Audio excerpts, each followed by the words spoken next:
Okay, so the Maimon is on page Gimel, and that's a Tetzaveh later. Let's go. ועשית ציץ זהב טהור.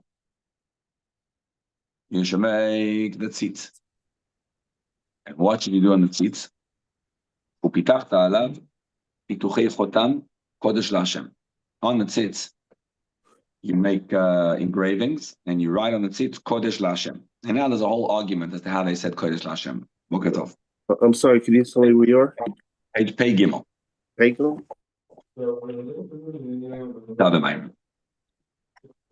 אמרו הז"ל, קודש למד למטה והשם למעלה. So קודש להשם. ולהבין זה, to understand וגם להבין מה שכתוב, why you write קודש להשם? What's the idea? וגם להבין מה שכתוב, והיה על מצח הארון, ונושא הארון דבון הקודשים. שהציץ מכפר ונושא אבון. So the tzitz, what does it do? It atones and carries any kind of iniquity. Somehow, by Aaron wearing the tzitz, there's no more averos. What does that mean? Sefer Dikra, the pasuk ends off and says, meaning, to the mashu noseh tzitz al hametzach nimshach ratzon. Somehow, through Aaron wearing the tzitz, what happens? Hashem's desire comes back to Am Yisrael, right? So Hashem's, if you want to know how Hashem wants us, it's by wearing the tzitz. So the obvious question in this kind of area is, what should I do about this information? What does it mean to me and you that if I wear the tzitz, then I become desirable to Hashem, right? Okay, so it's very nice. It's in the Beis HaMikdash, there was a tzitz, and I don't know what that is. And he wore the tzitz to become desirable. But the Alter Rebbe is going to show us how you and I can wear the tzitz on our forehead, right?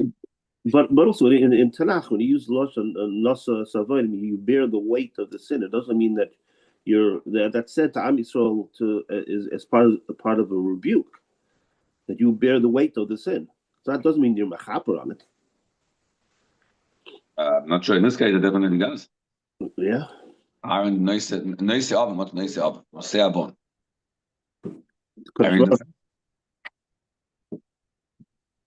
Okay. ולהבין עניין זה, הכיני ציץ מלשון יציץ נזרו. Very nice. ציץ means יציץ נזרו. What's יציץ נזרו? I think נושא avon, it means like that the tzitz is going to be carrying the weight of that avera. נושא avon. The tzitz is נושא avon. But in the positive sense, right? Yeah. Like this. Right. So now, yatzitz nizro, ve'alav yatzitz nizro. On him will peek out the crown. So yatzitz is meitzitz min hacharakim, to peek from the cracks. Or you say netzach hama is the same word. Netzach hama is when the sun is peeking out. And by the way, this same parsha, the same idea, is expressed in the parsha of tzitzis. And it's wondrous, because I don't know if anyone understands, until the Alter Rebbe comes along, how you say parashat v'yom Hashem daber b'nei Yisrael v'talem tzitzit. Right? It's like, okay, I'll make tzitzis. I mean, it's a practical thing. You got to make tzitzis. Why am I saying this every morning before 9:24 in the morning? Right? To make sure I said about the tzitzis, what's going to do with, like, what's avodat Hashem? So the tzitz is tzitz, to be able to gaze at Elokus. That's what it means. דהיינו הערת אור וזיו. הוא אור אהבה רבה, והמלמעלה, שהוא בחינת הארון, זקן הארון, שרדה במידותיו. Be able to gaze and to peek at Hashem means that you're seeing a little sliver of Elokus, right? Revealed. That's what it is. Right? There's like a little bit of Elokus revealed. So the mitzitz is exactly that.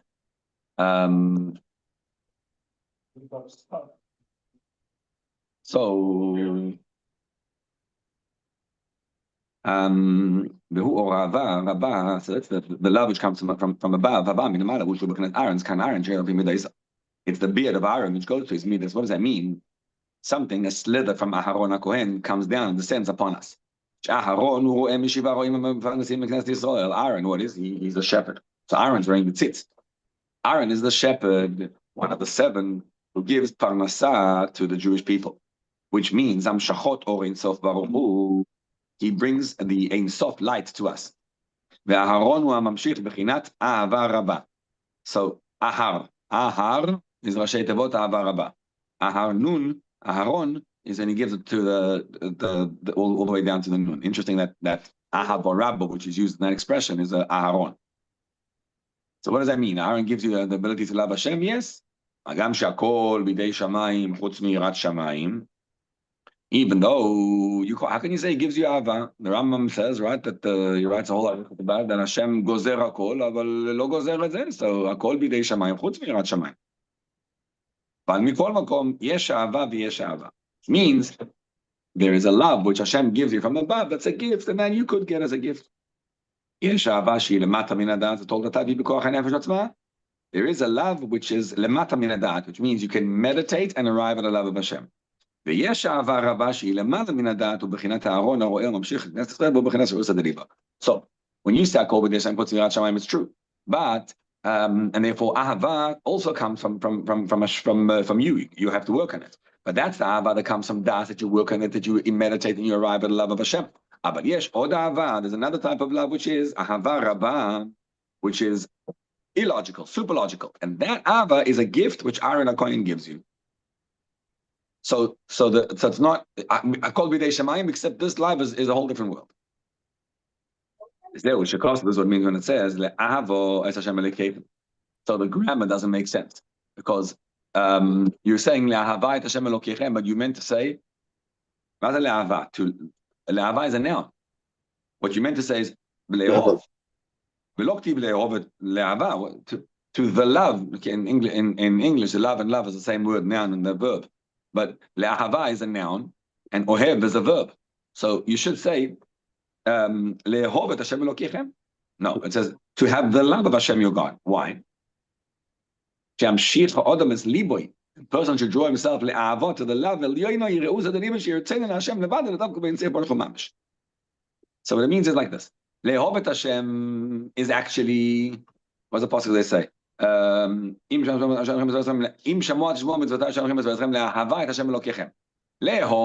is up to you. Le'ahava is something which is going to come from above, which is an absolute desire and a oneness with Hashem that Hashem is going to give you as a gift. What is this love? It says, Mili Bashamayim. What do I want? Bashamayim, I want nothing. Ma'az Shamayim. Shamayim hu Gan Eden Elyon. It's a person reaching a state of being where he doesn't want anything besides Hashem. Ani Avai Eloi Shanisi. Hashem, I don't change. Atom Shani Broilam, Atom Koidem Shani Broilam. Hashem is before creation, after creation. He's the same all the time. So, again, let's establish a difference, right? Love of Hashem means I love Hashem. See Hashem as my creator. I see Hashem as my the one who gives me sustenance, gives me parnasa, gives me everything. But then there's a different level of love of Hashem, which is where I completely remove myself from the confines of Olam Hazeh Hagashmi, and I get to a state whereby it's just like it's an absolute oneness with Hashem. And the world doesn't exist. I don't see the functionality of the world at all. It's like I rise completely above the existence of Olam Hazeh Hagashmi. This love, it says, Meitzitz min hacharakim. Oh, morning song. Meitzitz min hacharakim. Ma ze meitzitz min hacharakim? He peaks from the crevices. Aval matzitz, right? I'm going to say, he pauses the tzitz, right? What? I'm sorry, they causes the? Matzitz, yes, tzitz. Tzitz says, I peak. Matzitz, he causes me to peak. Okay. So, again, let's get this straight, right? Living in this world, the most you can hope to achieve is that I love Hashem and I see how Hashem gives me all the things I have in the world. And thank you, Hashem, for the wonderful things I have. That's very nice. We want to escape completely those confines. And what do we want to get to? We want to get to a state where I'm not blocked at all in any way, shape, or form by anything in the world. I'm completely aligned with Hashem. In other words, the world doesn't block me at all. And again, I think that for those of us who don't understand what this means, every single addict intuitively understands this. Every single addict. What he wants is the addiction to be able to not feel his own self, to be able to just escape the confines of the world. And when people get addicted, this is what it is.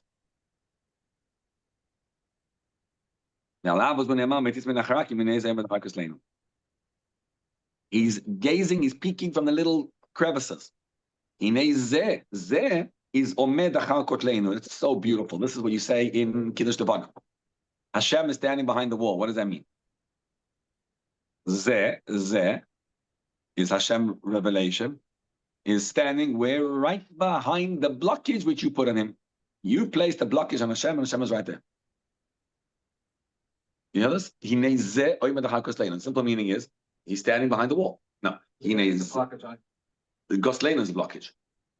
Goslein is the wall. I made a wall, right? Yeah. The locust, the Hashem keeping the mind is which means as soon as you break through the blockage, the wall that you placed, you discover Hashem. Isn't that beautiful?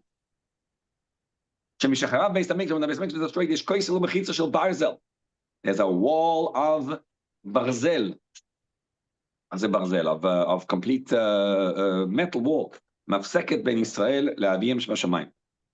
It's blocking the Jew from his Father in heaven.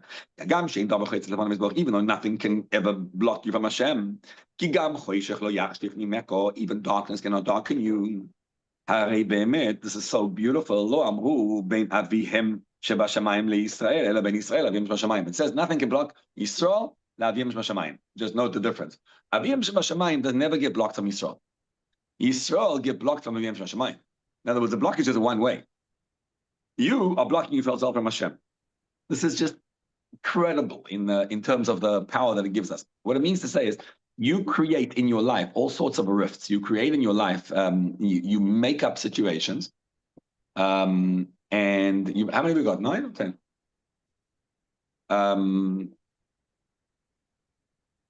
See, Eli, we need you to come down here.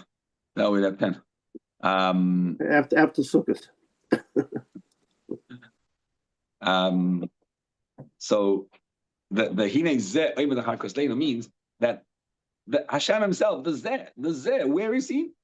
He's Omed Achar Kotleinu, right? And Mechita Shel Barzal Mafseket Ben Yisrael Avim Shoshamayim. You are blocked from Hashem.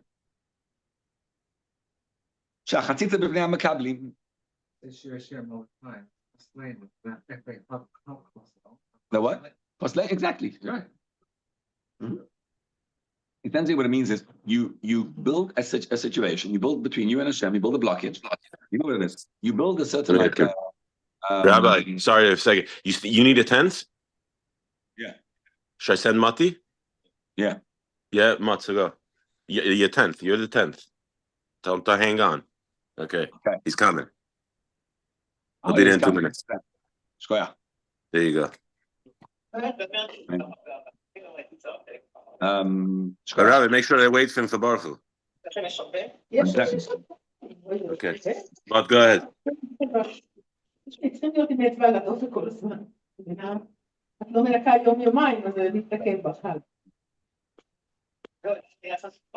Okay, quick.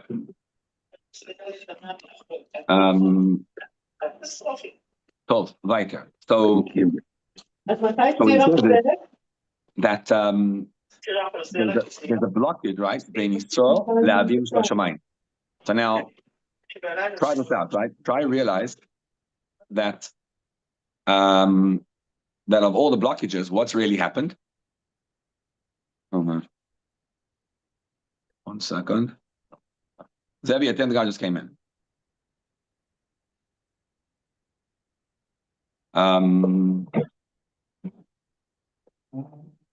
Yeah.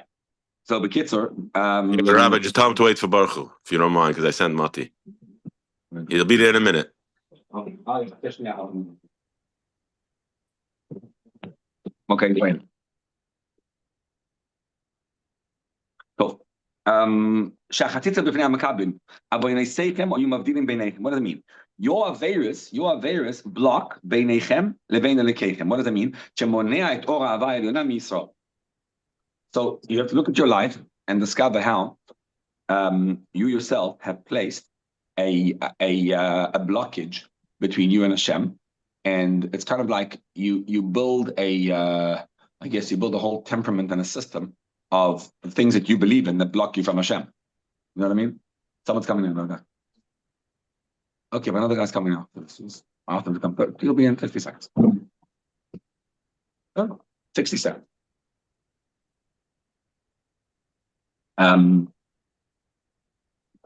What does that mean? Again, it's like I think I was talking to this guy last night that a young couple, and they are a very from Hasidic couple, and they're married for I don't know 4 years, and basically they're already split with a couple of kids. They're split. I'm having a conversation why they split. At the end of the day, what does it boil down to? It boils down to she thinks that he's not successful because he's not good enough. He puts himself down all the time. He walks the positions all the time, gets upset and angry, right? And all the time, what's it about? Because he's got certain expectations of what he expects to be and wants to be, not able to see himself on that level. Therefore, he berates himself, right? So what do you think that's doing? It's creating a rift between him and her. In other words, you see how it's mamish the same as that other Maimon that we learned, whereby Haman is dead and you're still in the state of what's it called? Of being affected by Haman. Okay, we're on page Pei Gimel. How do we like for me, like I feel sometimes like when you talk to Hashem and you ask all these things, and not all the time you feel like Hashem is like answering because you don't know how to read the answers. How do you work on knowing how to read those answers that Hashem is talking to you? Because I feel that's what pushes me a little bit away, because like we learned in the Maimer the Maimer of what's it called about Esther, right? With that same Maimer about Haman, where he was Haman's dead. Remember that Maimer, he said that a Jew is by definition a Rachel. That's what he is. Rachel is a sheep, a female sheep, a ewe. And what it means is nechshavnu kitzon tivcha. Tzon tivcha in the positive sense that we have no sense of self. It's completely letting go and allowing Hashem to be, right? So the tevach is that whatever Hashem does, I accept. Whatever Hashem does, I accept. So the avoida is to find a state of joy no matter what happens. That's hard. But essentially, whatever goes on, whatever happens, I'm in a state of joy. Put simcha on. That's the answer. Now, your Esther is when you can't do that and you don't have the ability to have that joy. Now what do? Now comes Esther. Yeah? I mean, Esther is when it's concealed. But the answer to your question is always joy. That's tshuva. And when you have joy, the funny thing is we think if I think about it enough, then I'll solve the problem. The truth is, if you think about it less and you have joy, the problem will be solved automatically. And how do you create that? How do you create joy? Yeah. He's teaching us right here. It's Hashem is we belong to the Western world, right? If you come from the Eastern world, back in the day, either in Eastern Europe, by the way, or in Eastern whatever, Mizrach, so you'll discover there used to be a different way of thinking. And that way of thinking was that I don't measure myself based on what is happening on the outside and whether I can succeed and be like the other guy and make money and do all that. That's the external. So when I look inside, I'll discover the external will happen too. That's what's amazing about it. So that's what he's describing over here, which is that there's a mechitza ben Yisrael le'aviyim shvashamayim, lo ben aviyim shvashamayim le'Yisrael. And when you break the mechitza, all you need to do is break the mechitza. To break the mechitza is a lifetime of work. Constantly looking, maza mechitza, the feelings of anger and despair and upsetness and all, and break through them again and again and again and again. So he's saying over here, right? And you'll see when it's amazing to see, right? A person expects it. You have an expectation. You want to be a certain thing like the other guy, and it's real. You really want to be that way. Then you don't get to be that way. So when you don't get to be, what happens? You get all flustered and upset and angry, and then you're blocking the love of Hashem. So he's saying, look at the fourth last line of here. Hashem is always peeking through the little crevices. He's telling you, you're not special because you get to that level. You're special because you are in this moment. Halon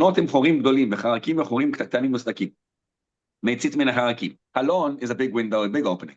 Harak is a small one, crevice. Magnificent. He just described to you what's a harakim. Kim'ah, the sense of tshuva. You know, yesterday's Tanya, you paid attention, was exactly on this Nakuda. Yesterday's Tanya, Alter Rebbe says like this. And I was like breaking my head to try to understand what it is, but I think this is the Nakuda. Because he tells you, you have to, you know how you're feeling smug, you're feeling like I'm a good guy. I'm a good person. I learn, I daven, I do you. If you have your life at a certain age, you have your life set, you're a good guy, right? You know that like Shiur Torah, tzedakah, mishpacha, right? Yiladim, shalom bayis, all the wonderful things that I do. So you build a great facade around you. Problem is that facade is a blockage because then you say, why am I not better than the other person? And then you look down at someone else who's lower than you and you say, I deserve more, right? It's always, I deserve more. Why am I not getting? Because I'm not like the other guy, right? And he says, break yourself because you got to realize that if you're not, are you fighting a war against the Yetzer Hara? Are you? So another guy, his war is drugs. His war is keeping Shabbos, a basic war. That's where Hashem put him. Like Rav Despa calls it Nekudat HaBechira. That's where his war is. Your war is maybe on a different level. So are you waging battle with a war inside you? If not, you're much lower. You're a low life compared to the other guy. The low life is you, not him, right? If that's the case, so what did I gain by that? The answer is now you break the external facade. Now you open up a little mechitza. That's called Yoroi Tshuva. Meitzitz min hacharakim means when you're looking at yourself, this is what we do. If you look at yourself and say, I'm good, so why is Hashem not giving me more? I don't understand. I'm such a good guy. Why is Hashem not giving me more? Your expectations, you're blocking Hashem. That's the kotel. When you break that kotel and you say, a little harakim, make a little dent in the wall, a little, what's it called? Crevice. Crevice, yes. So then you're going to see what's the crevice. Are you so good? Are you fighting a battle? Are you? And if you break that wall, then you'll find Elokus penetrates. That's quite beautiful. Come on. Vini son. Yeah. Vini. Next paragraph. What is the blockage? His name is Amalek. We're going to give him a name. Ureshit goyim Amalek. Shu rosh leshiva goyim. He's the head of all the nations. It says, there's a war against Amalek generation to generation. Even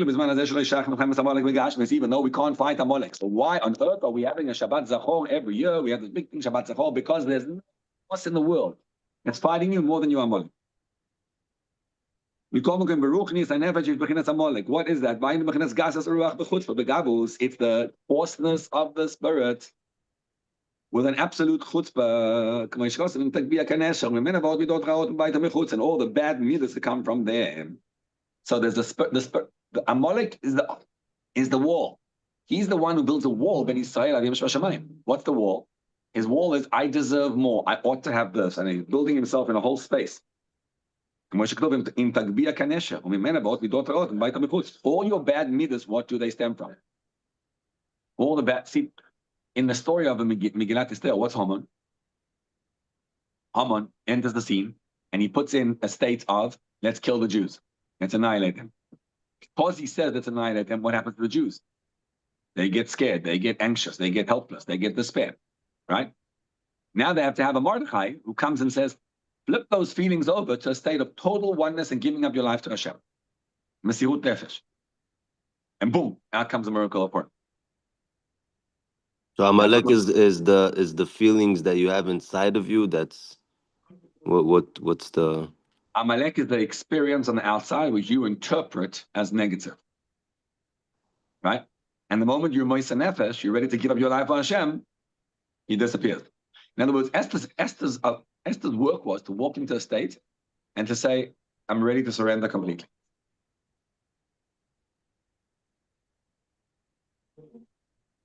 So Midot Ra'ot come from two sources, inside and outside. Mibayit, Pnimis HaNefesh, Gasut HaLev v'Nitzchanu, v'Natzchanut v'Chayetze b'hem.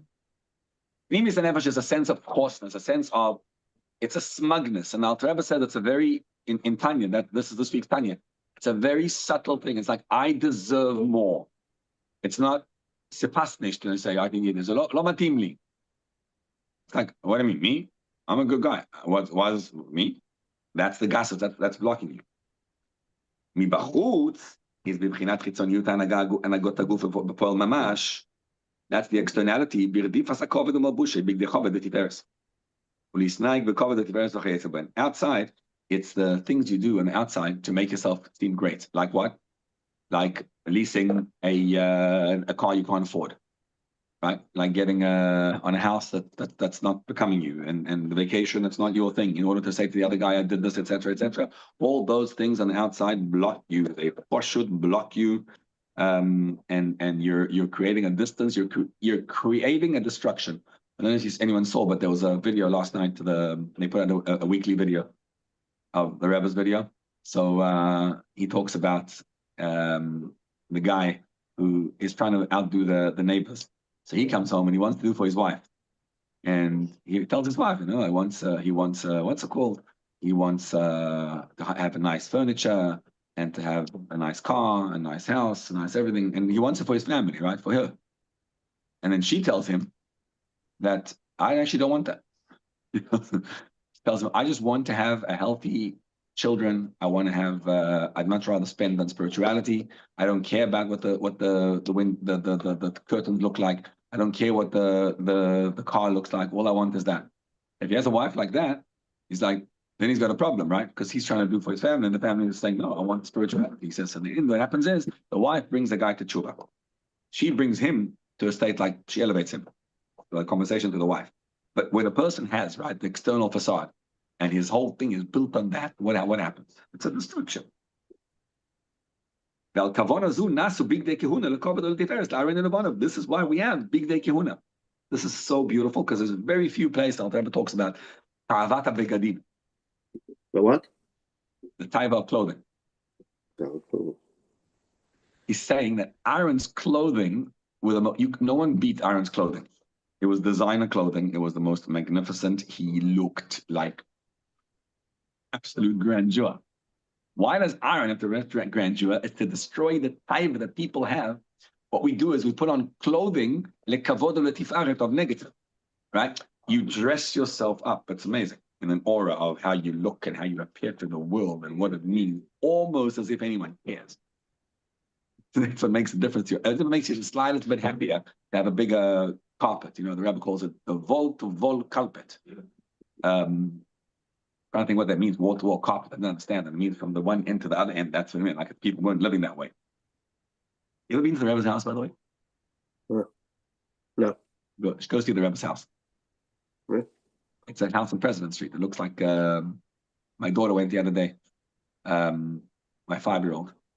So she came back describing it. I've never walked in actually, but I saw pictures of it. The kitchen is what should I tell you? There's a sink.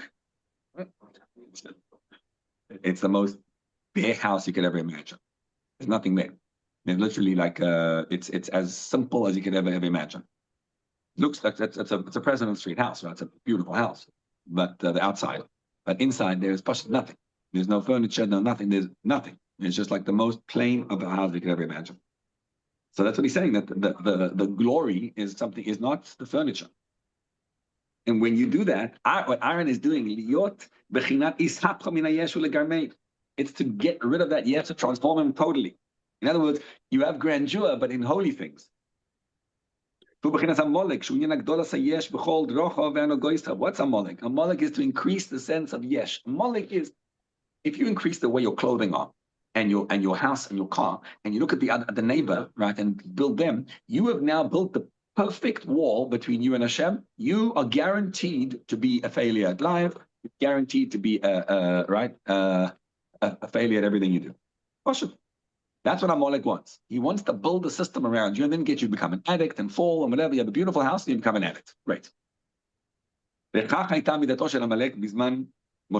What did Amalek do in times of Moshe? Remember, the Jews didn't find him. We weren't.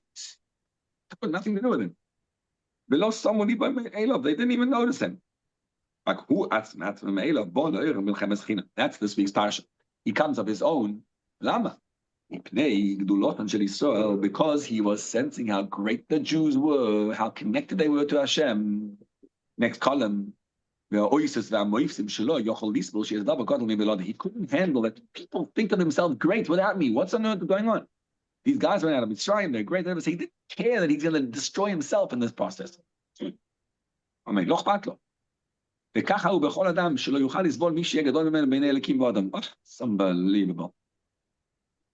Every person's like this. You can't handle someone else greater than you in the eyes of God and men.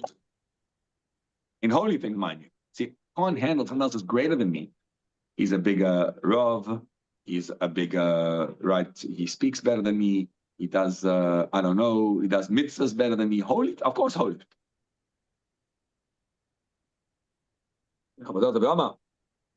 Kodesh, Kodesh, Kodesh.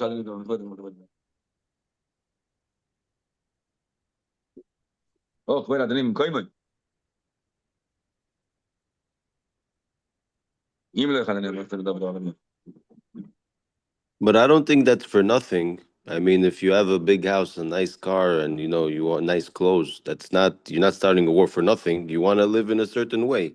Not everybody can accept just to be a simple person. People want to live, they want to feel good about themselves, they want to have a nice car, they want to drive, not a, they want to have, good things in life. Why not? You work hard, you want to enjoy.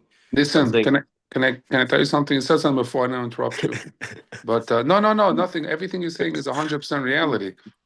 But I would say, like, it's not like you're gonna connect and all of a sudden you're gonna make more money, you're gonna have a nicer house, your wife's gonna treat you better, your kids will be easier. I don't think that's how it works. It's not like you're gonna ask Hashem and then he's gonna answer you like, oh, it worked. That's not how. I don't think that's the plan. I think the plan is you got happy in the current state, because what the rabbi is saying is like, if you're not happy in the current state, when you're going to have all those things, you're still going to run to addiction and other things, because you're always going to be someone with a bigger house, a nicer wife, a nicer car, a better, easier time, learning more than you. You're going to get jealous of that. My point is, if it's external focused, you're doomed, is the point. Versus if you're internally happy, then even if you took a downgrade from your current life, it wouldn't bother you. You're just like, okay, Hashem put me here. I talk. Trust me, I deal with the same issues. So don't feel like I haven't figured out at all. I think everybody deals with these issues. But I always feel like if you have your North Star, you know which way you're supposed to head. At least that's half the battle.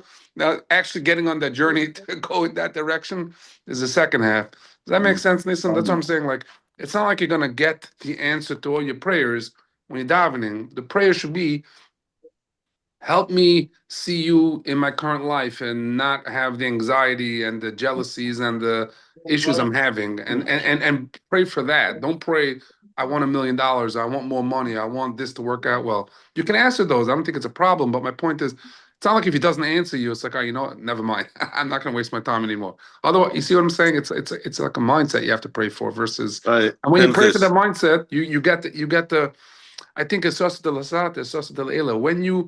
If you do it and you're able to connect, Hashem comes down and helps you and connects with you too. You know what I mean? I think when you open yourself up to ask for that, you're going to see the other side's going to help you. It's not going to give you necessarily the money. It may, but it may not. The point is, it may actually open you up to channels where you're going to make more money, but that's not the point.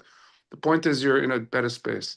And Pinchas, if I could add just one thing, whatever you just said is amazing. But also, like, I think the concept of like faking it till you make it with this type of stuff works also. Like, practice on joy and whatever till you become joyful. Meaning, you have what I'm saying? It's not like, oh, I'm going to get to that state of joy. Because how do you get to that state of joy? By practicing and faking it. Rabbi, am I correct with that a little bit? I mean, I think that this issue is just it's the biggest issue of nowadays, because we're competing on a world stage. Everybody's competing on a world stage. It's hard. Right? I would I'm saying even somebody that's a Ben Torah, I think is the same thing. A person always wants more. Like, he feels like he's not doing enough, and he feels like he's even when you're learning, you feel like, okay, like, well, am I doing enough? Am I not? I want to grow. It's not only in the material; it's all over. It's on everything. Some of that it's is a mindset. Some of that is healthy, actually. Some of that is actually, so you have to know which parts are healthy and which parts are not. The part that tells you I should be learning more, you could learn more. That's not a bad thing. The problem is when you're saying that guy's learning more than me and I want to be like that, and I'm looking for the covered, and I'm looking for the adulation and the status or whatever it is. That's when it's more toxic. But if you're saying to yourself, I should take on more, I should learn more, I show up late to davening, I want to show up on time to davening, that's all healthy. But if you want to show up on time to davening because you want other people to think highly of you, that's a problem. It's such a nuance. it's important. Zevi, I would tell you 100% agree with what you're saying. I would just twist or change one word. Instead of faking it till you make it, just be a soldier sometimes. So for example, if you're, the way I sometimes try to do it to myself, if I have a certain feeling, I'm going to do something a certain way, I tell myself, if I was advising somebody else, would I tell them to do this? And I would say, no, don't do this, do that. So I might do that even though I'm not feeling it, but I know it's the right thing to do. So it's not necessary, I wouldn't say faking it. Thank you. After I do it, I feel really good about having done it. For Does that sure. make sense? But it's not like I'm faking. It's not like I'm inside. I'm just not feeling it, but I know it's the right thing to do. Whatever the case is, I have to squish my ego down a little bit. Yeah. You know what I'm saying? Yeah. Much better. Yeah, really. I papaya. That's what sometimes helps me. I go through my ups and downs. We all go through ups and downs. That's what I meant fake. You're not faking your connection to Hashem. You really want that, and you really want the joy. You're just not feeling it right now, Right. but you know I'm going to do it anyway. And you see, Hashem reaches down to you and gives you a little kiss. When you do that, you feel it. You just feel it. All of a sudden, you start experiencing joy. And again, it doesn't mean that you're going to get what you want, and you don't. No, it has nothing to do with that. That's not the point. Yeah, 100%. But it's hard. It's hard. You have to, it's an avoid. You have to practice. Sure. Of course. It's most difficult to avoid. Rabbi, could you? Thank you very much. I understand. Could you elaborate what it means, like milchama be'amalek, that we're fighting with Amalek for nothing? Could you explain that a little? First of all, this conversation now, if you look at this, actually, the fact that people get up and are able to actually express this kind of conversation, that is milchama leyudke vavke ba'amalek, right? I'll ever keep on saying yudke vavke is not Hashem. It's me bringing Hashem down to me, right? We were on yesterday about on Shabbos, about the Yud K Vav K, and me living in this, like Vav is the midot, Hey is the way the midot are expressed. So Yud K Vav K means Hashem, means the way I draw Hashem into my life, right? So this very conversation that you have is like, oh, I mean, right? You know what I am? I'm the guy who's trying to always be like the next guy, and I'm the guy and there's always another guy to be who's better than me. So it's this conversation is it's I'm making Hashem rest in me. That's what we're doing. Like a recognition of, oh yeah, I am fallible. I'm bringing Hashem into my life. By the way, it's interesting on a practical level. Not that this is a riot or anything, but I thought it was interesting when Elon Musk, was worth nearly $1 trillion, more than anybody in history has ever been worth, tweets the other day. He said something like, "Whoever said money can't buy happiness really knew what he's talking about." Like, at the end of the day, if you're gonna be inside, like having problems, even when you're gonna have everything you want, there'll be something else that'll give you a problem. Somebody else will always. You're never going to be satisfied. You never feel joy. You'll always be depressed. He's probably on so many drugs. Who knows? I'm just saying from that perspective, and I'm not trying to make it about him. I'm just saying for ourselves, if we don't heal current state, there's no future state that's going to help us. It's not win the lotto, everything's going to work out. It won't. It probably get worse. So you should say, thank God I don't win the lotto because I'm not ready. I'll probably go sideways. Sorry, Rabbi, I didn't mean to take over. Go ahead. Oh, that's good. You know, my son called me last night. A fascinating conversation. I'm conversation about Shalom Bayis of young couples. So one thing he said, what's the point of posting on YouTube? Like if you give a shiur, posting a shiur on YouTube, if you know that there's big people out there who watch, and that's who people are going to watch. No one's going to watch you. So why would you even post? You know the question?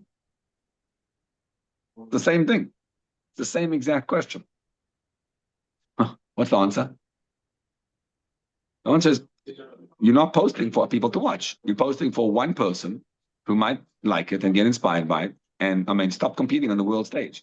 If you're posting because you need people to watch, maybe you shouldn't post. I would say that also. Correct. Maybe don't post then. If that's the point, don't post. Exactly. But it's hard, right? It's hard to live in that state of accepting. But that's called living internally. Yes, that's called looking inside. If you need to post, if you need people to watch you, if nobody watches, you're going to be depressed. Don't post. That's not for you. And there's nothing wrong with that. You're working on yourself. There's nothing. It's okay. Yeah, this is called breaking the Amalek. Amalek has us in his clutches. And the beauty of our generation is Haman is dead, and there's nothing wrong in the world. The epiphany that you just hit for me personally is that when you said Amalek went after the Jews, it's interesting. I never thought about it like this. That Amalek went into a suicidal battle. They were just going after the nation. There's no way to win. They had no way to. They went after a nation that just obviously split the sea, beat the most powerful nation on earth, the Egyptians. Nobody ever escaped them. They literally were just, but they just couldn't handle it, and they just entered into. It's basically our own self-destructive behavior. That's what I'm thinking to myself. It's our own Exactly. self-destructive behavior that we're doing. We do it. We just don't even realize we do it. We're stuck in this cycle. That's what Amalek was doing. They were walked into a war. They had no chance of winning. God was with the other team. How are you going to beat them? You got to be nuts. Right. But what they did was, as Rashi says, they cooled down the boiling hot bath. Yeah. Say that again. Okay. There was a boiling ambati chamai, he says, ambati rotachat, and they cooled it down. Now it's possible. Now anyone can win. I mean, because they had some success, is what you're saying, against Israel? The success was it's okay to fight them. Don't get so intimidated by fighting the Jews. So it was worth it for the Klippa to be able to have a shot at. So Hashem ordained it almost that way. Otherwise, They scored a tremendous battle. They scored that you and I are still struggling today. they put doubt there. Yep. Amazing. They sacrificed themselves on the altar of the Klippa, basically. Yep. Interesting. Okay, let's a little more. The second line. You can't tolerate someone who's greater than you, that in the eyes of God and man. Sorry, I was going to add a bit. In Kunshas Umayan, the Rebbe Rashab writes a little point there. He talks about a guy who's a holy guy. He's a guy who does chesed. He's a big guy in town. Everybody knows. You go to him. He learns Torah all day long. He does chesed. He's a guy who's just cold cooler ala Torah v'avoda. And his whole thing is, right? His whole thing is that one day a guy walks into town, and the other guy turns out to be a little better than him. And he's for 40 years, he's been the biggest guy in town. And now the other guy comes in, the other guy's better. And the other guy's a bigger Baal Chesed. And this guy who was the biggest Midot Trumiyot Ayano, suddenly he discovers that he goes into a rant, he goes crazy over the other guy. And the Rebbe Rashab describes him as this guy, his worst midas come out of him. Why? Because the other guy's better than me at being a holy guy. And that's when you got to start to work. So anyway, you beautify yourself with garments. Hashem says, Yad al kes kaf. מה זה ka? Yud Kei Vav Kei. Shein Hashem shalem en hakiseh shalem. The name is not complete and the throne is not complete. Kiseh Yashua Samelech Hayish Val Kiseh V'Shchanti V'Seichem. Hashem wants to rest in this world. If the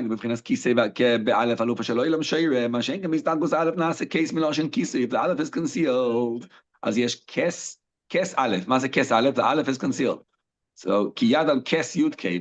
You don't see the aleph in this world. This covering is, what does it mean? Everyone has the name Yud Kei on him, and this name Yud Kei is blocked. What does that mean? The might and the pruning of Yud Kei was my salvation. So the pshat is as follows.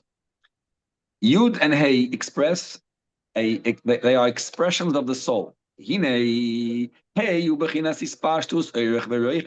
the Hey? Hey is, length and width, right?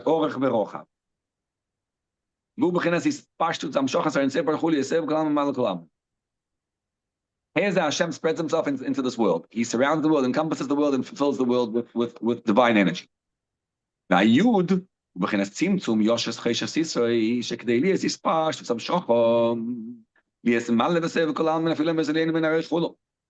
so the Yud is a tzimtzum. What does that mean?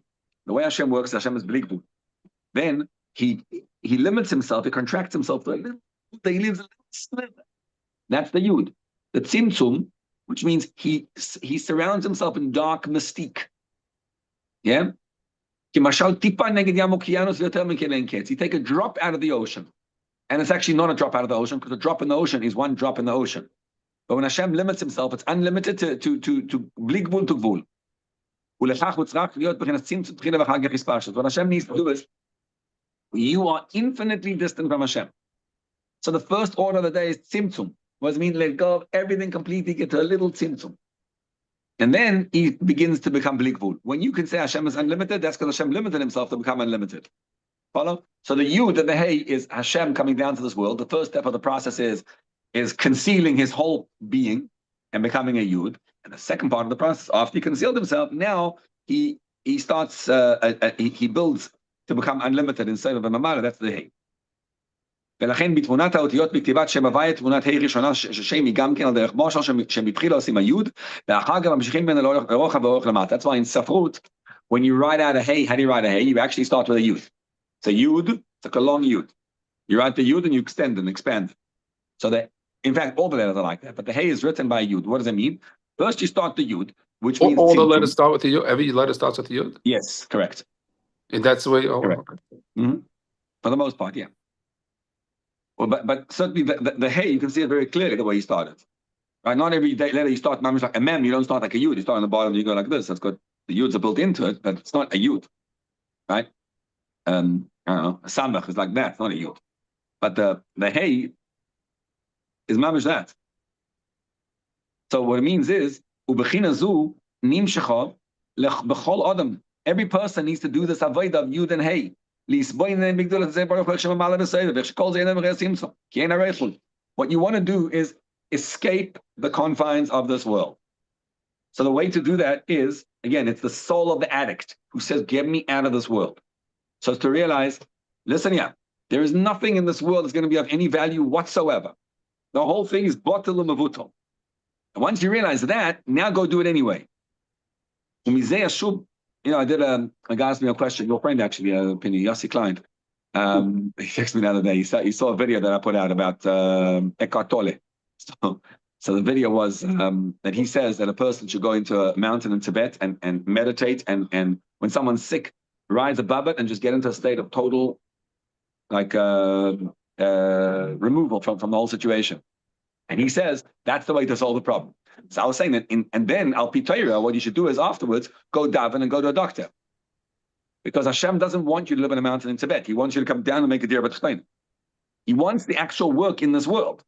So the process is the yud, which is let go completely. That's what he's saying. Go to the mountain in Tibet. There is no sickness. There's nothing. Rise above it, and then go do the work anyway. Come down into the world and make tachtoin in Medira.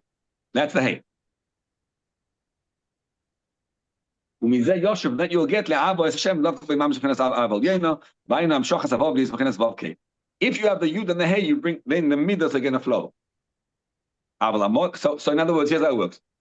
Yud K Vav K. Yud is I let go completely of any need for anything. I don't need anything. I'm good. Then I build it anyway, and then I go bring down the emotions of the Vav and spread it out in thought, speech, and action. What does Amalek say? Amalek is Yad al Kes Yud K. He blocks the Yud K from coming down to the Vav K. Amalek says, it's all good. Don't allow the love to penetrate your heart. Don't